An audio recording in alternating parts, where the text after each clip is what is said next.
What's up? So I wanted to do a rotary video on our Freedom dispenser tube here. It's the ring rotary for the ezcad. We've got the chuck rotary there, but it'll relatively be the same thing. I'm going to try to, the first one here, huh? We're going to try to show you guys my process here and hopefully answer a lot of questions. So, first off, I have set my piece up and got it zeroed out, and my item is perfectly level with the head. And so now we've got to do some alignments and whatnot. But I'll get over here on the computer and show you guys what I'm going to do. So this is going to be to complement the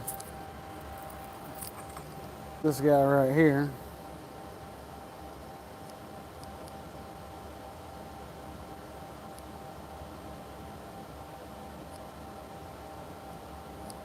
So we're going to do the barrel also. The barrel. So for time's sake, I went ahead and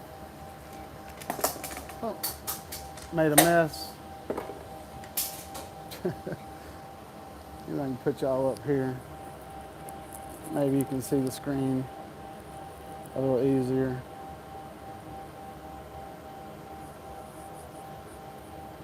Actually, I think I went about it the wrong way here with the landscaping versus portrait, but what have you.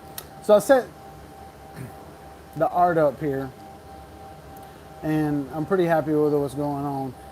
If you see this box in the background, I'll change it blue or red. Maybe it'll be a little easier to see.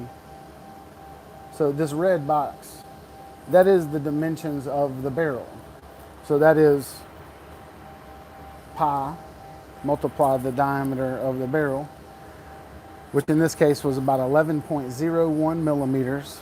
So multiplied by pi, which I got a rotary video coming out, but I can go ahead and let that cat out of the bag, I guess. 3.14159, that's it. May I have a large container of liquor? If you can remember, may I have a large container of liquor, then you will remember the numbers of pi, 3.1415929 or whatever it was. Anyway, we only take it out. I take it out to 3.14159. That's it. That number is the 35.57.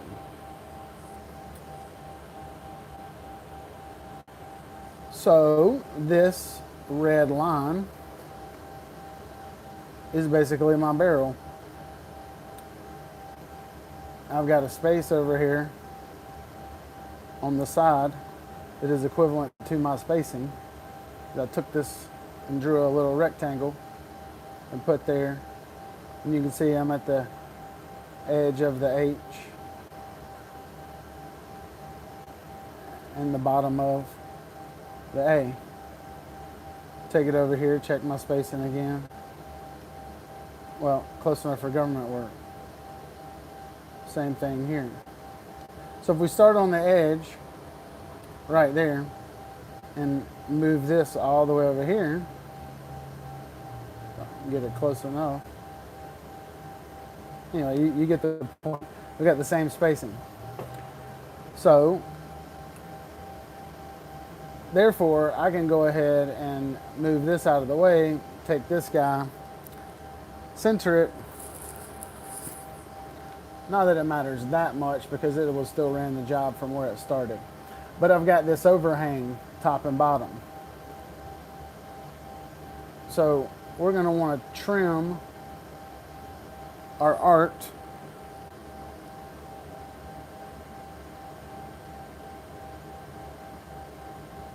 to the line.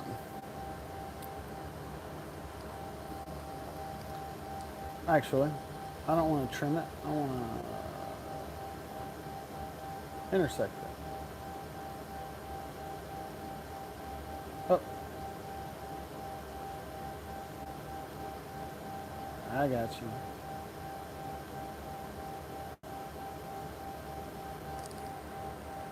And let's intersect it. The difference between intersect and trim is the trim would have left that line, whereas intersect did not leave the line.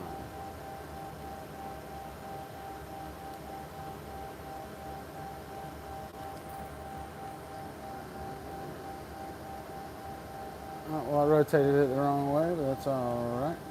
We can flip it and flop it. And so now we have the ha ha ha ha ha. So we can center that.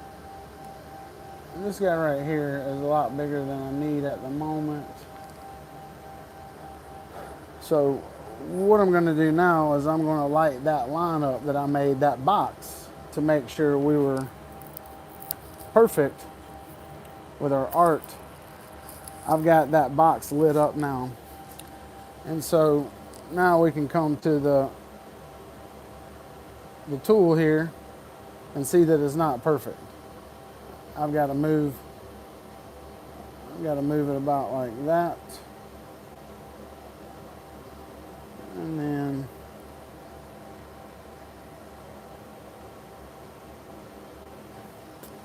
move it about like that.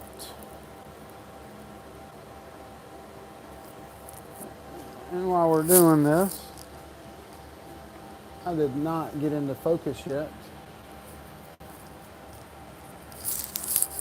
So let us do that. And everyone knows I use the handy dandy focus stick.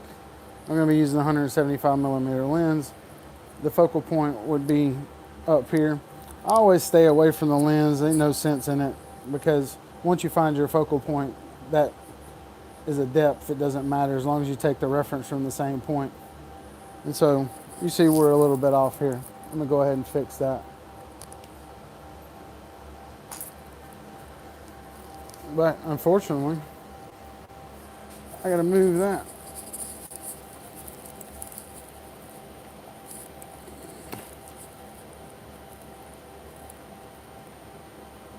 Which is okay, because this was not planned.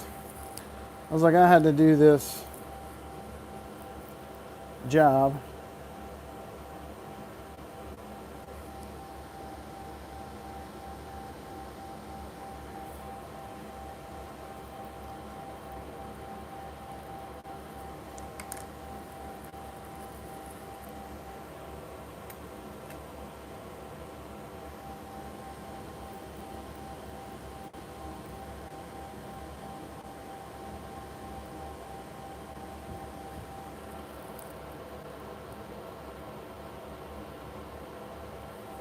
And there we are. Now it looks like something's going on with my size though. So I don't know why, but it's supposed to be 50mm. And the barrel itself is only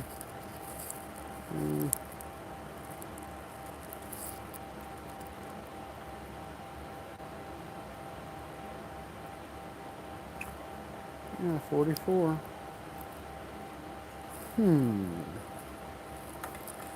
Well,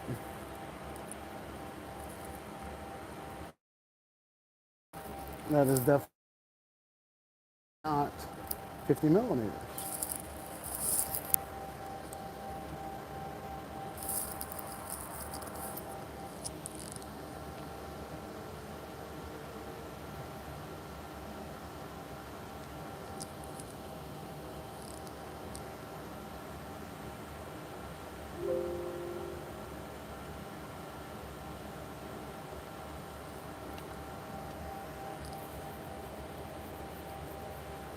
Sometimes we gotta back up and punt.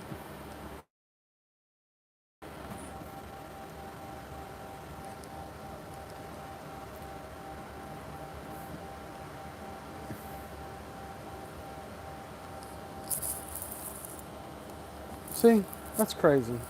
So I restarted it, and now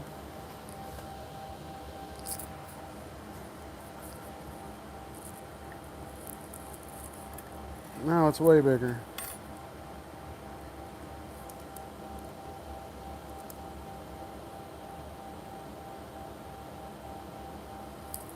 Huh, 50 millimeters. Wild. All right. I guess we can do it like this. And I hope everyone can hear me okay.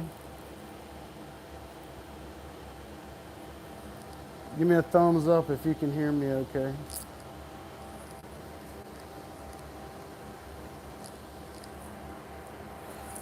All right, so now we'll go ahead and take this size down to the 45.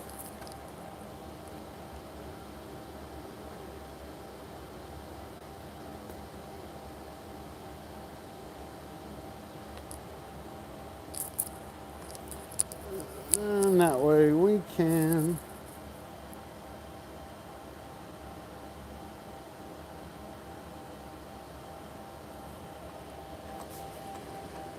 take it right back up to that shoulder.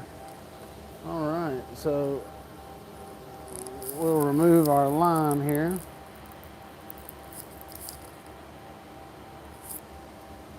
And I'll show you how I hatch these bad boys on the Rotary. So we got the 175 millimeter lens on the 50 watt Racus, and there's lots of different tricks and tips and all this kind of stuff. We'll change that back black so it's not confusing for the folks at home. But on the 50 watt, I usually run on the Rotary at about 1500 millimeters a second because we're doing single lines. And we'll bump that up a little bit.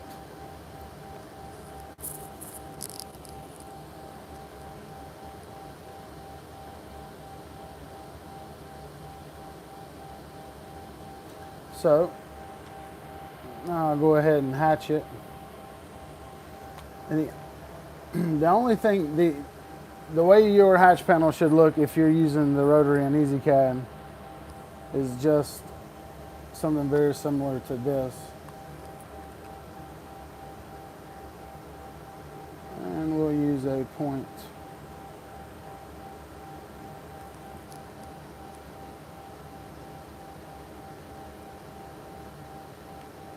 Oh, 6 line space.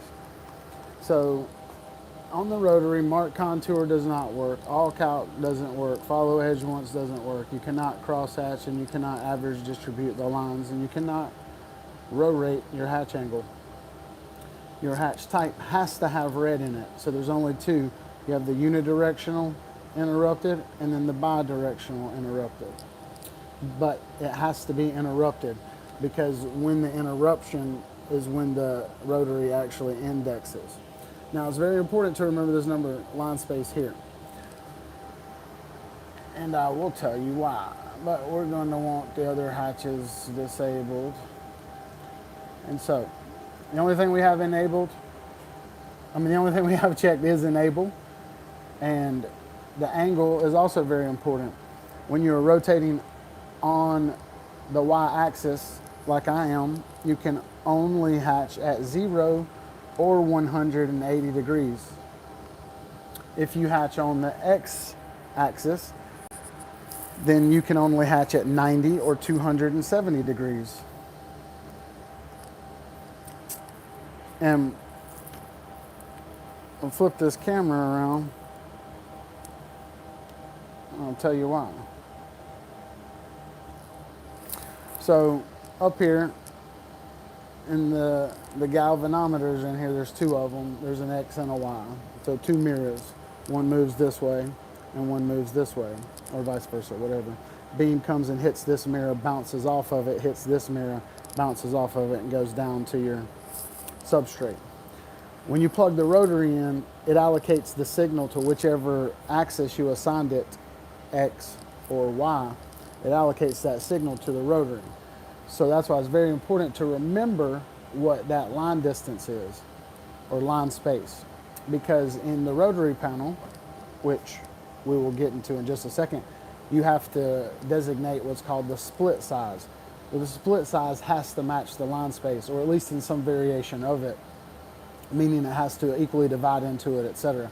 So you could have, for all intents and purposes, you could have a 1 millimeter line space with a 0.05 split size.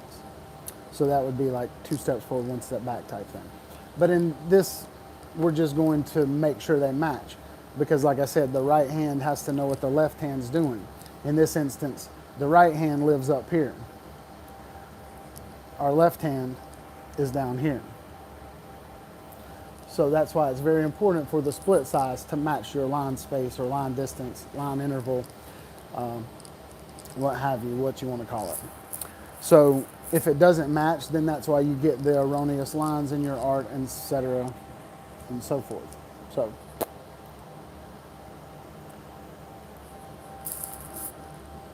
now we can go up to laser now, and I use split Mark II generally. And so in split mark, it's called split size. And this number right here would have to match your hatch. So we would go to 0.06. And in part diameter, I need to put in our diameter that we had was a 0.11, actually it was 0.01, sorry. 11.01. So that means if I input that number that I have forgot now,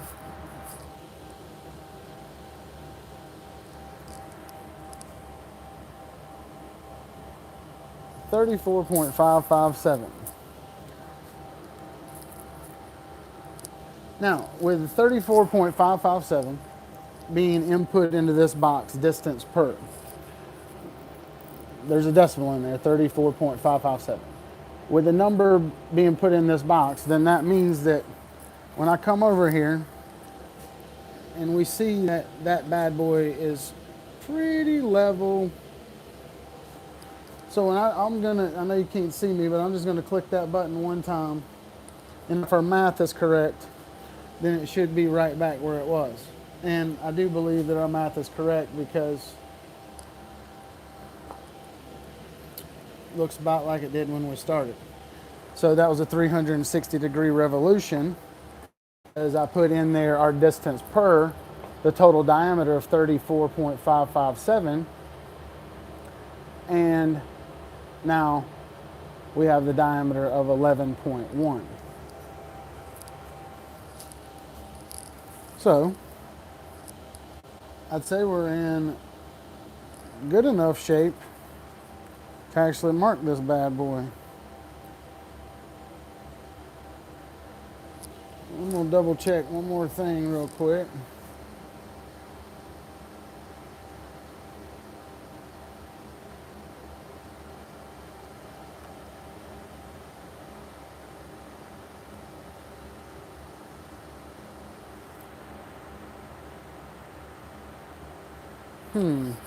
Let's go back to the screen here.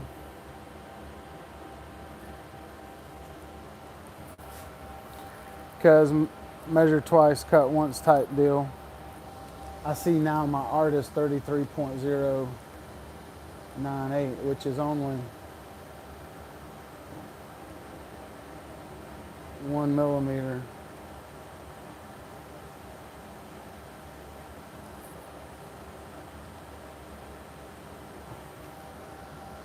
Oh, so now I got to get this guy back so I can measure properly again.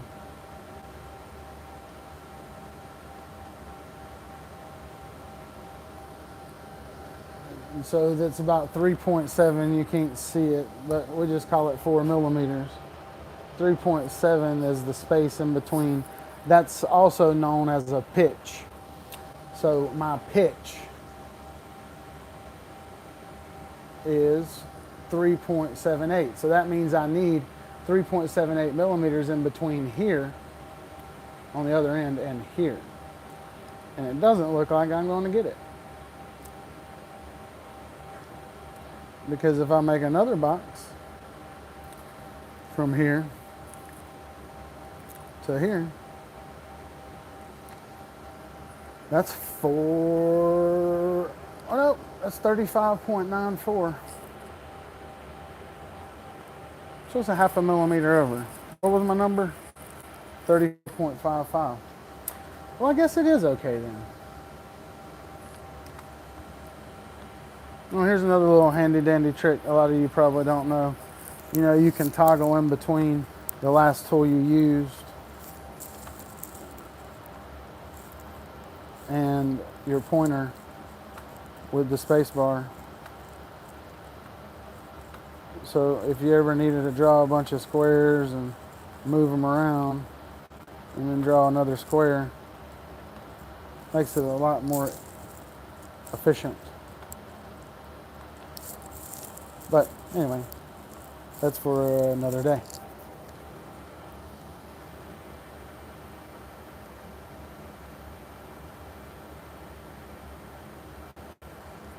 All right.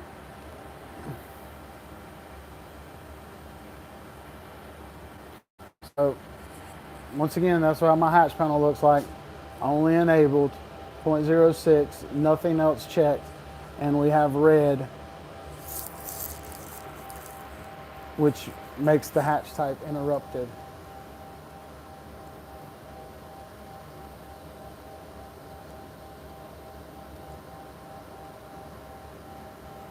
All right, so going to laser, split mark, double checking it says 060, it does, double checking our part diameter of 11.1, it is, and that's pretty much it. So the trick to deep engraving on the rotary though is great, because you have to go back and do your cleaning passes, and sometimes it's a little bit difficult.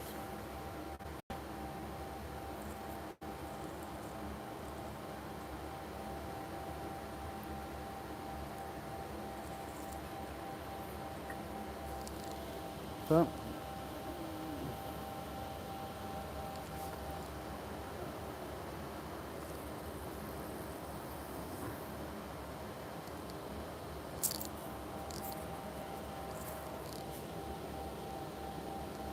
I like it. So the indication under here, it means we're overhanging the barrel, which is fine because I got that little bit of trash art up there on the front. And I know I'm in here nice and square. I know I'm in here at focus. So let's go to the market.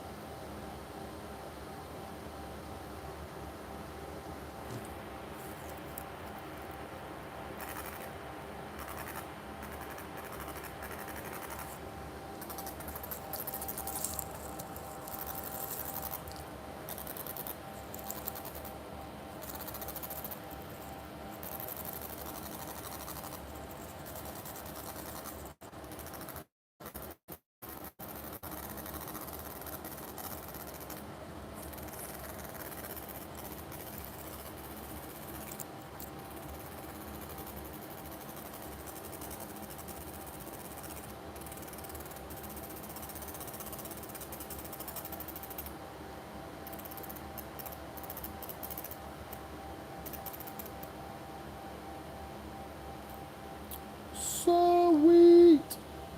Let's mark it again.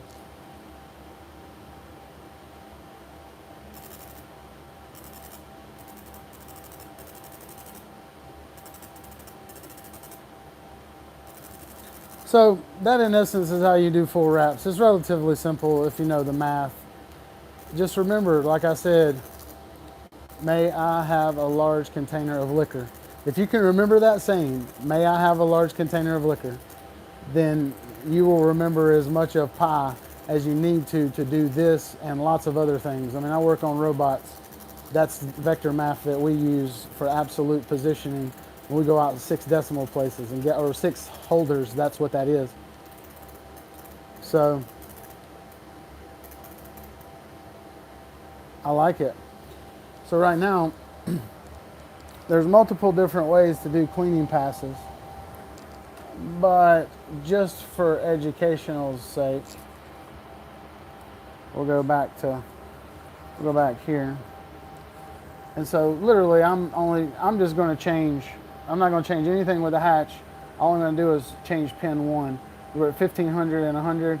Now I'm going to keep it at 1500, but I'm going to drop that power down to 40. And then go back into the laser panel up top. Split mark, and nothing else has changed. And I can just hit mark. And so now it's cleaning. And there are a few things you can do to make this all happen at one time. You cannot dig, shovel, sweep like I normally would do with tool steel or what have you. So this is a little bit more of a convoluted method, but it'll end up working just fine. Takes a little bit longer, but it's also going to look pretty sweet. It looks like the math works out because that at the bottom of the barrel is our seam. So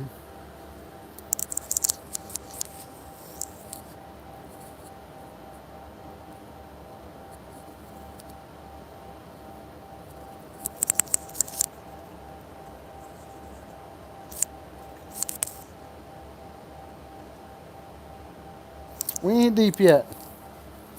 But y'all can stay here and hang out with me if you'd like.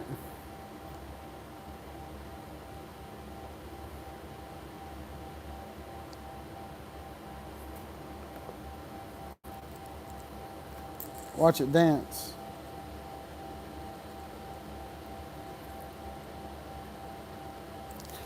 And then real quick, I will show the method, or at least what it looks like.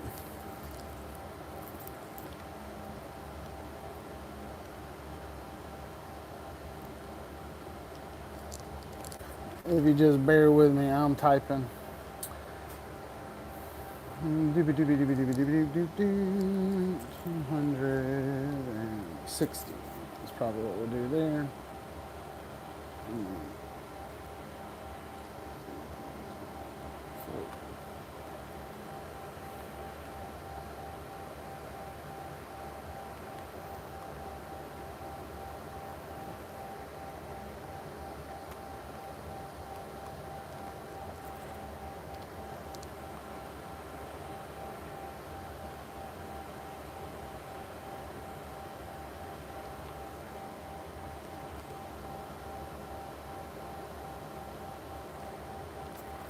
All right, and so I'll show you. So this is kind of what I do here. If you want to do 3 different passes, I will create 3 different, you can kind of hard to see, but there's 3 different layers there. ezcad will execute them in the order in which they were received, just like when you try to pay your cable bill. And so what I will do, actually I can try, I don't know why I put it here. So what I'll do is I name them 2 and 3, and like you can click on it up here. When you click on the object list up here, you know, your item turns blue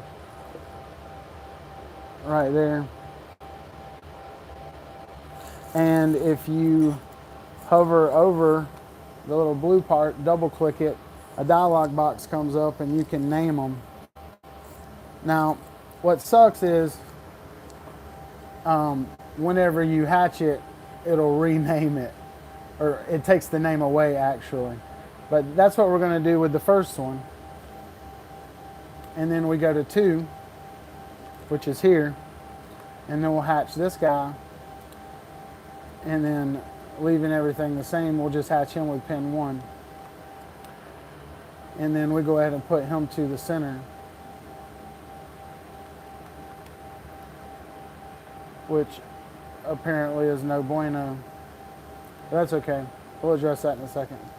And so now we're going to hatch this guy, only changing the ace pin 2. And so when I put him to the center and bring that into our view, and then we will select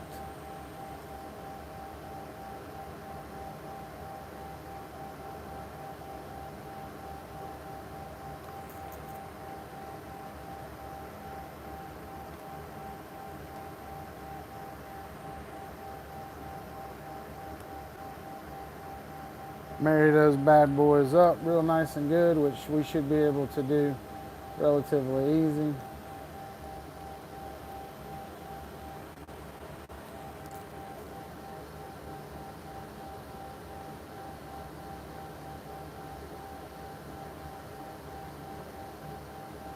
So 8, 9.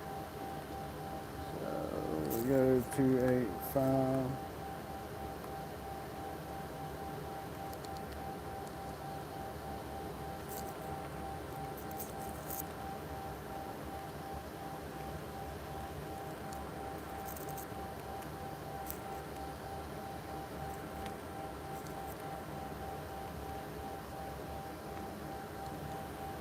All right. So put that guy back to here so we can see what's going to go on. I'm trying to put something behind that to where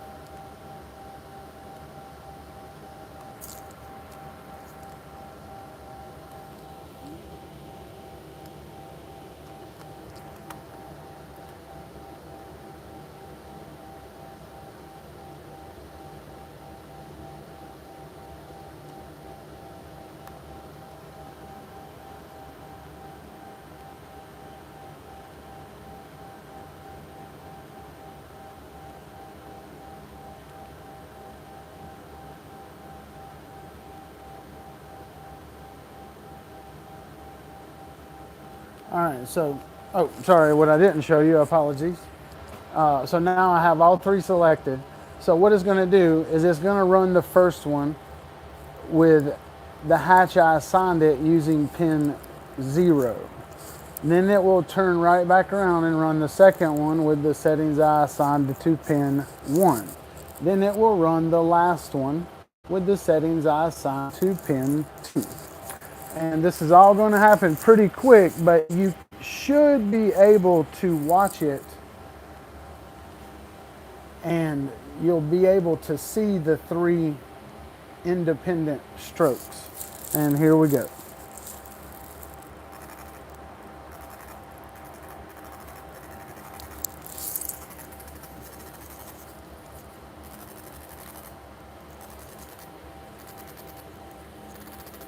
Yeah, that's looking good. Today is my wife's birthday, by the way. I'm sure she's thrilled that I'm out here fooling around with the Rotary.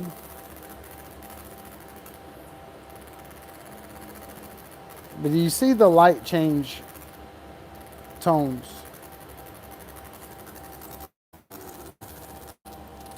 There's different levels of sparks being thrown. But this is kind of how I do the hand shovel sweep technique on the Rotary.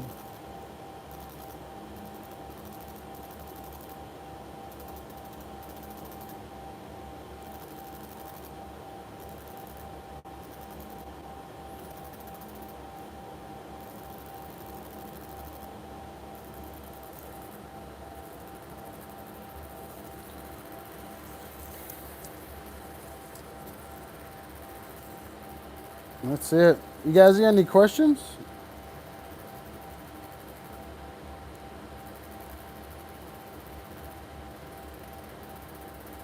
Oh, wow. Actually, you guys have been asking questions. Michael, you will. Oh, my goodness.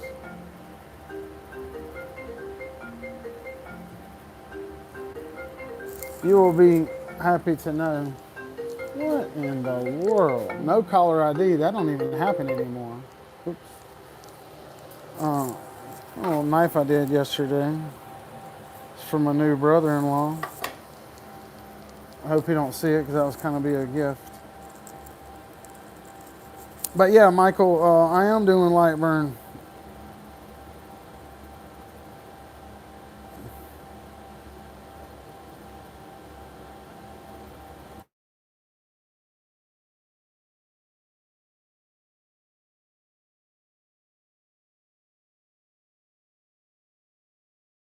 Wrong number again. And Bill, you asked why it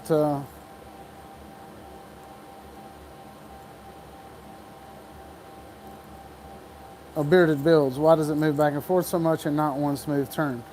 Okay, well that's a very good question. In your rotary menu, you can force the split and force all split. So like right now, if I was to force the split and force the whole split and then mark it,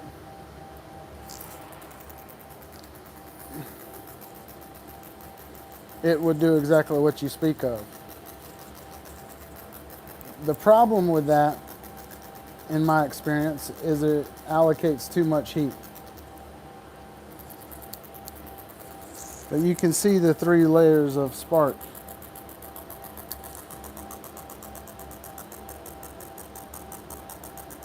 So that's kind of what you were asking. And then plus I think it looks cool when it dances around.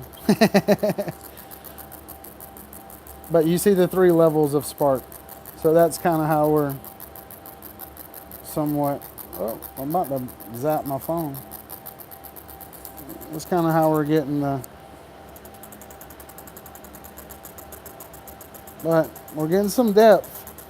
I'll probably run it 2-3 more times and that'll hold paint. Be good to go. No, there you go. We'll mark it again.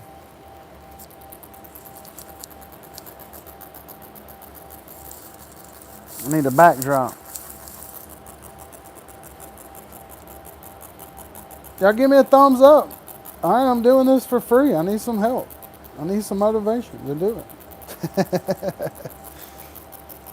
Like and share and subscribe and send me $1.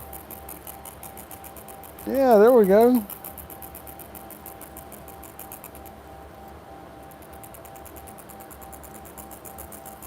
So that's the difference. That's kind of between the force split and the force all split.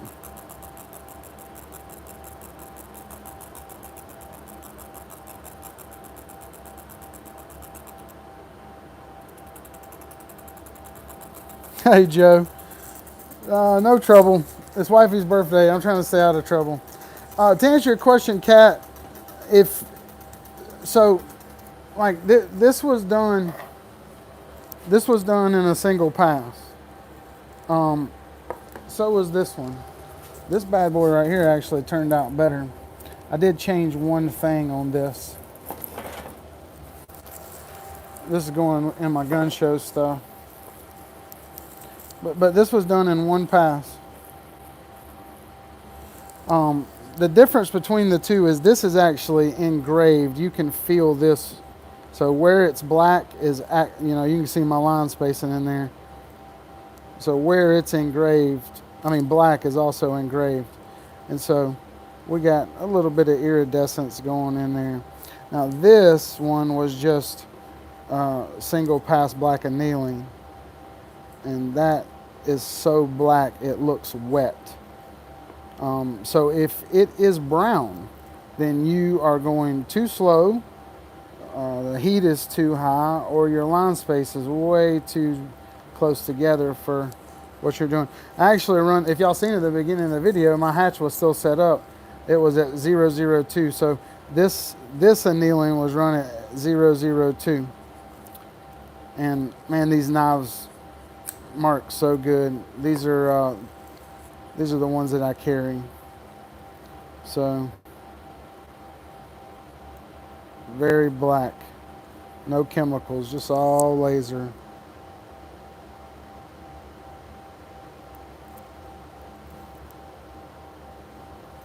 So, oh, well,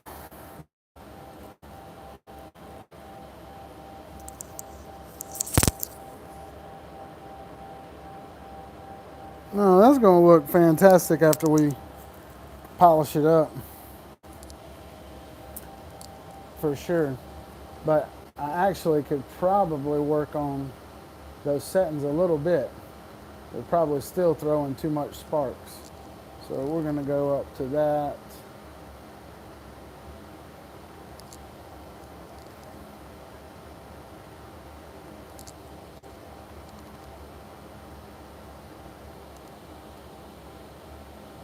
Here we go.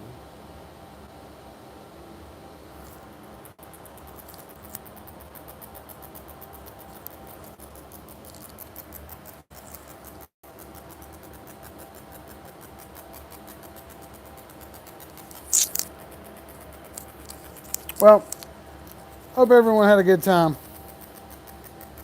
Hope you learned a lot.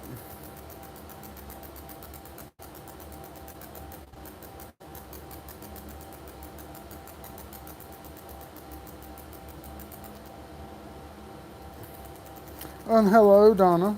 How are you? And I'm not smart. It's the machine is doing all the work. I was just able to punch the buttons correctly into the calculator. Or the math magician, as I call him.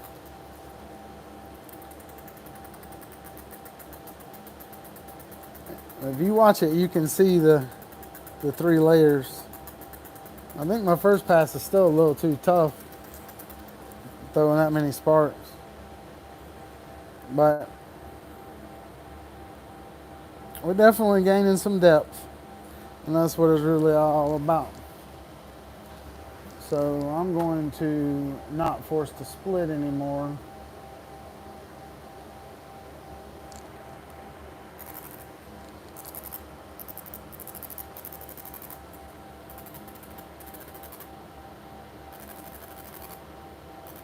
So when you get too much heat in one spot, that's when it starts turning those darker colors. And we don't want darker colors unless we want it dark, and then even then we don't want to do it with a lot of heat.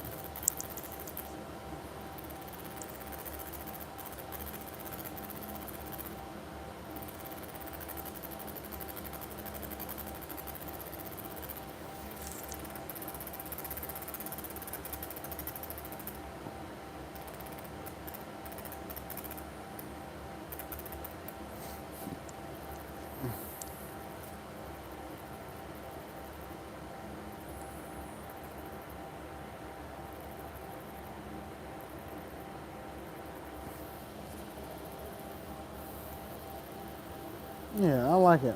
So it looked like our line spacing worked out perfect too, because I'll step this thing around, and obviously everyone at home is going to know where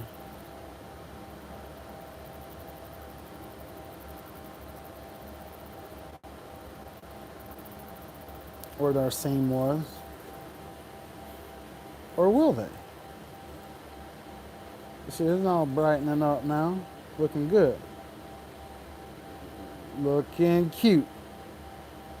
Like my wife on her birthday. Go, shawty, it's your birthday. We're gonna party like it's your birthday.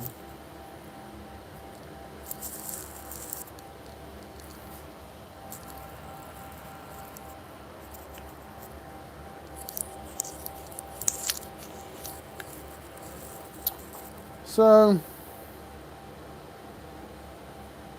that's it, folks, in a nutshell.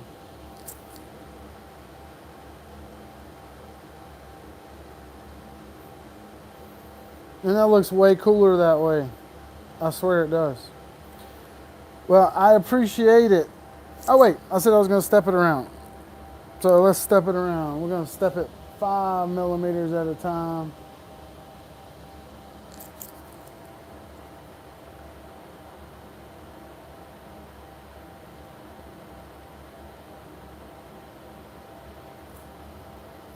And the spacing looks pretty good. Now this wasn't an earth-shattering graphic, but that space right there is actually our seam. So this is where we started, and then this is where we ended.